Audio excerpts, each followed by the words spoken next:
Welcome back. All right, so 4 games tonight in the National Hockey League. Hopefully, you were able to see action from all 4 games as I was able to.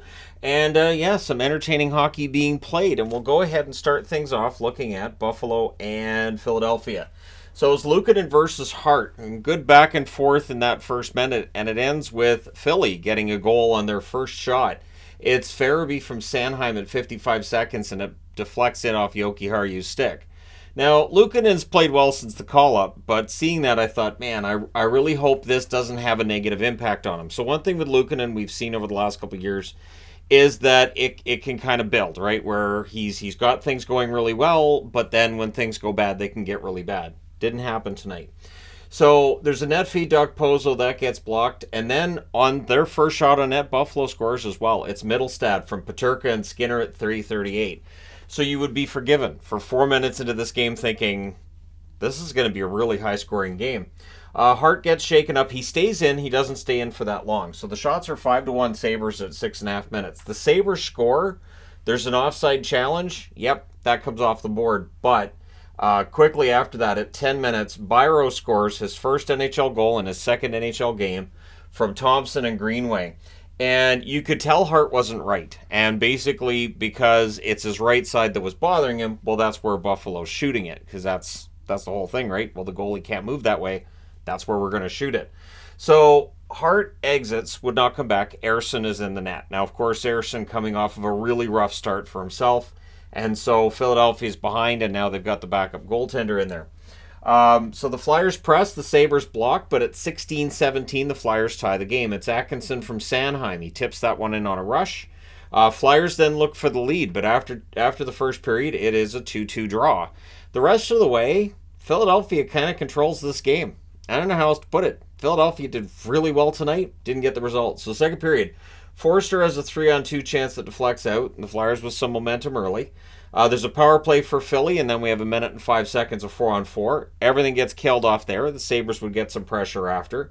The shots are 4-2 for Philadelphia at 8 minutes. The Sabres press at 9 minutes. Brink has a net feed held as the Flyers get some pressure. Cates is denied and close, and the rebound's cleared. The teams are exchanging turnovers. A little bit of a sloppy period of hockey. With 4:30 left, there's only 3 shots for the Sabres. So really noticeable here is that it's sloppy on both ends, but Buffalo's not hitting the net. So Sealer has a screenshot that's held. Things get punchy with 1 minute and 33 seconds left. The Sabres come out with a power play. That leads to a shorthanded net drive by Sanheim, and he misses wide. So we go into the third period where the Flyers finish the kill, and then Cates to Konechny gets blocked. And then there's a 3-on-1 rush, and Power buries it for his first of the season. It's post and in. Thompson and Tuck with the assists at 3:03. So Thompson started scoring, Tuck started getting points. This is good news for Buffalo, and now Buffalo has a 3-2 lead, even though they've been outplayed badly. So we get a power play for the Flyers. York has a screenshot that's held. That power play's killed off. Then there's a post for Peterka on a rush. Hathaway is robbed on a 2-on-0. So 2-on-0 break. You think, well, Philly's got to score here? They don't. Atkinson's then denied as the Flyers press. In fact, he was denied twice on the same shift. And then Thompson wires one far corner from Tuck at 13:28. So all of the pressure is being given by the Philadelphia Flyers, and Buffalo goes down the ice and scores. Konechny is then denied in close. The goalie pull happens with 3:52 left, and at 16:52, it's an empty netter. It's Byro with his second of the game. Mittelstadt and Krebs with the assist. And then with 1:53 left, the Flyers get a power play. They're unable to generate much, and so your final score is 5-2 for Buffalo. That makes Buffalo's record an even 5-5. For Philadelphia, 4-5-1. Again, apologies about the video. Shots on net, 10-7 Philly in the first, 10-4 Philly in the second, 20-4 Philly in the third. I will repeat, the shots were 20-4 for Philadelphia in the third. Final shots, 40-15 for the Philadelphia Flyers. I know people are going to say, well, not all those were prime shots. Doesn't matter. Power plays, Buffalo 0-2, Philadelphia 0-3. The hits, 22-13 for Philadelphia. Luukkonen, 38 saves on 40 shots. Hart saved 3 out of 5 before he left with an injury. And Ersson saved 7 out of 9. So look for Sandstrom to get called up if he hasn't been already since that game finished. And maybe they give Sandstrom a start in the next game. They need to figure this out because this has gone in the wrong direction here. Unless you are a Flyers fan who wants more draft picks, more prospects, in which case this works out perfectly for you. All right, next up, Dallas and Calgary. So I'm wearing Dallas. I haven't worn Dallas for a review video. And this is a game that I don't know if they deserve the win here either. This is kind of the theme of the night, isn't it? So it's Ottinger versus Markstrom. Good early flow. Flames get some pressure. Uyghur has a shot that deflects wide. The shots on net are 3-0 Calgary at 3 minutes. And even though, yes, I cheer for Dallas, I was kind of thinking, if Calgary wins this game tonight, I'm not going to be too mad because really Calgary desperately needs a win. So the Flames press are kept to the outside until Connor Zary buries a loose puck. He scores from Sharangovich and Tanev at 5:28. It's his first NHL game. It's his first NHL goal. And he was prominent in this game. I thought he had a solid game for the Flames. There are going to be Flames fans who ask, why wasn't he with the team the whole time? I don't have the answer to that. So the Stars look to respond. We get a power play for the Flames, though. The Stars prevent an early setup. The Flames cycle late, and then there's a shorthanded rush, which draws a penalty, so it's 9 seconds of 4-on-4. Everything's killed off there. Backlund then fires one high on a rush. The teams exchange rushes. Things get pushy on a hole by Markstrom. With 1:58 left, there's a power play for Calgary. There's a shorthanded goal scored during that at 19:04, so that's in the last minute of the period, and those are tough. Ben scores that one from Hintz, and it's after back-to-back clears. It's a backdoor play on the goal. Solid penalty kill by Dallas, and they do finish the kill.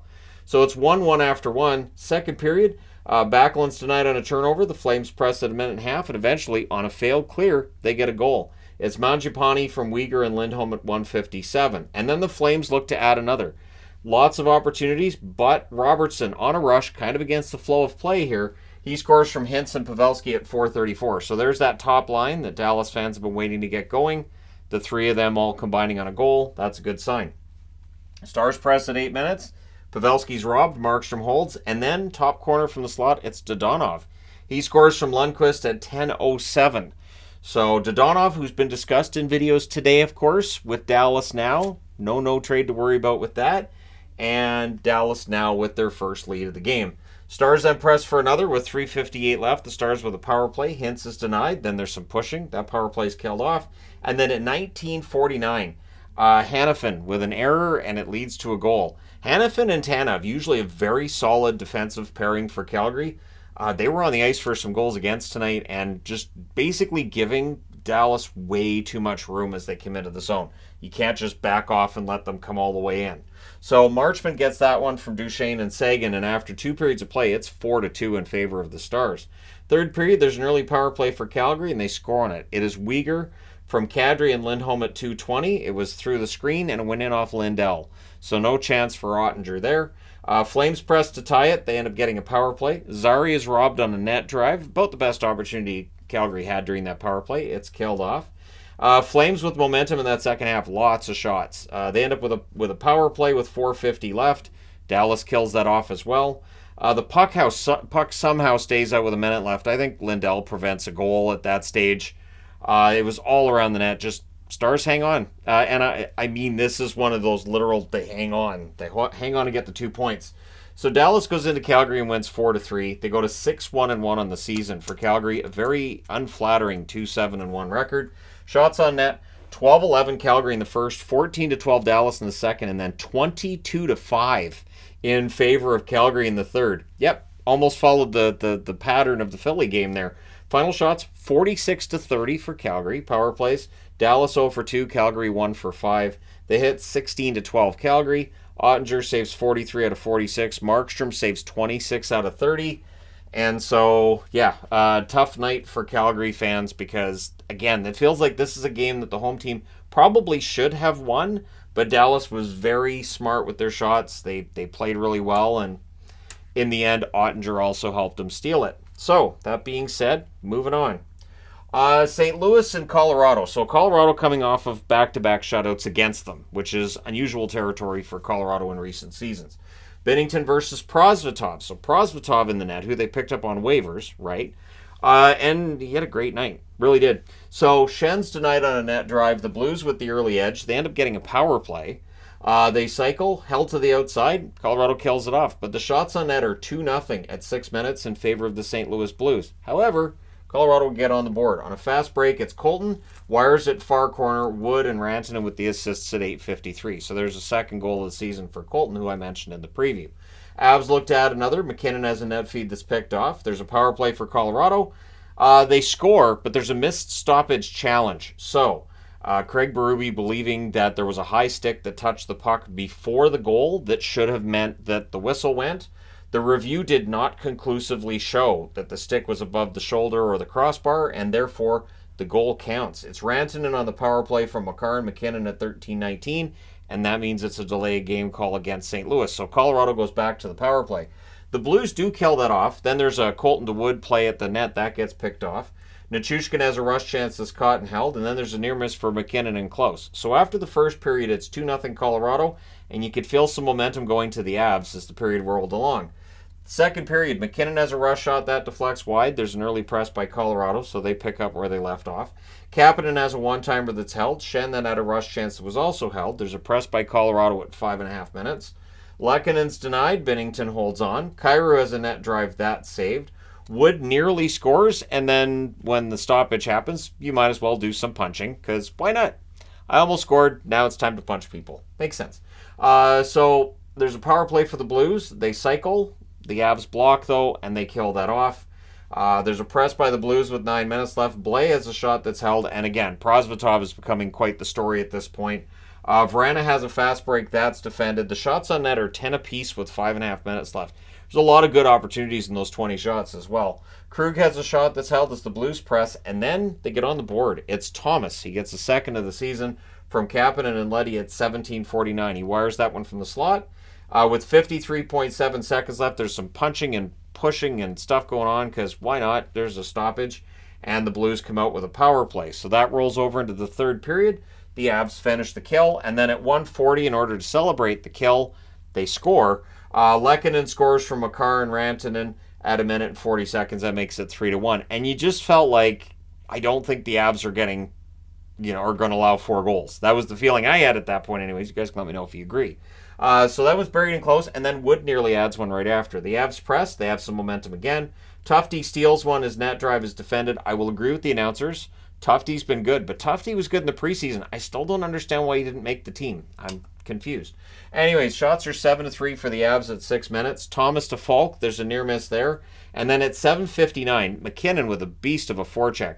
Now, Manson doesn't get a secondary assist on this. I thought he touched it, so if it's changed since then, it doesn't matter. What I've written on the board doesn't count as the official score. Anyways, Byram from McKinnon at 7:59. Wouldn't it be sad if that's how it worked? If the NHL watched my reviews and went, well, he says this, so we're going to have to change the official scoring. I'd have hockey players at my door.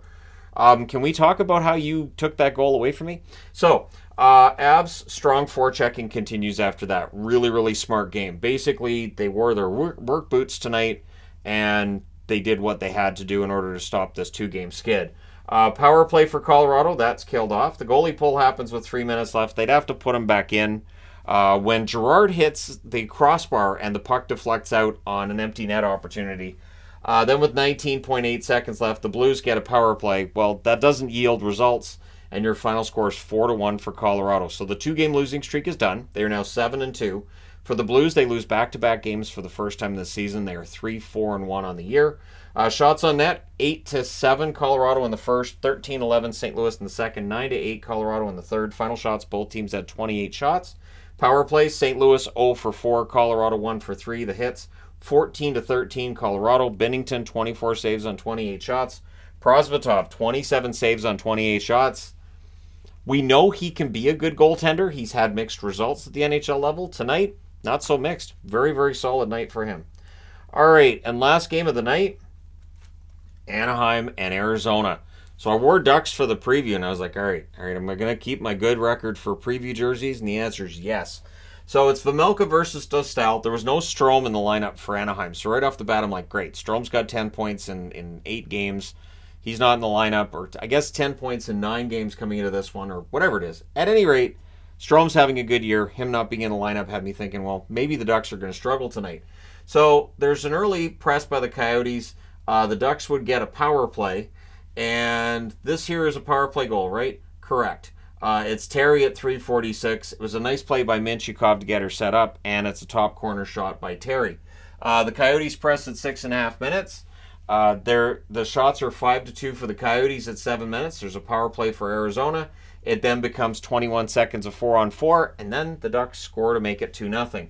It's Terry from Mintyukov and Fowler at 9:34, and that was after Mintyukov hit the post, so Mintyukov could have had a goal there.